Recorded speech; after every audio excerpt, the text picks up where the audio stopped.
বলতে হবে। আজকের আলোচ্য বিষয় শনির ক্ষেত্রে জাল চিহ্ন।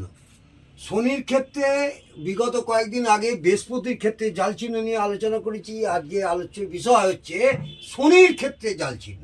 এই শনি, এই মধ্যম আঙুলের নিচে যে শনির ক্ষেত্র, এখানে জাল চিহ্ন থাকলে জাতকের কি হয়?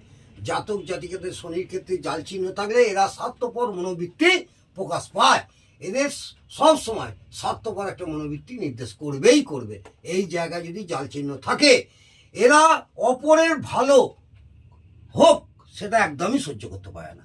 এইসব জাতক জাতিকেরা কাকুর ভালো একদম সহ্য করতে পারে, নিজের ভালোর জন্য যা ইচ্ছা এরা করে ফেলবে। তার জন্য যদি খারাপ কাজও করে, সেই মনোবৃত্তি এদের মধ্যে একটা বদলায়। আজকে এই মধ্যম আঙুলের দিকে যে শনির ক্ষেত্রে জাল চিহ্ন নিয়ে আলোচনা করলাম। আগামী দিনে রবির ক্ষেত্রে জাল চিহ্ন থাকলে কি হয় সেই নিয়ে বিস্তারিত আলোচনা করব। যদি ভালো লাগে অবশ্যই কমেন্টে জানাবেন। নমস্কার, জয় মা তারা।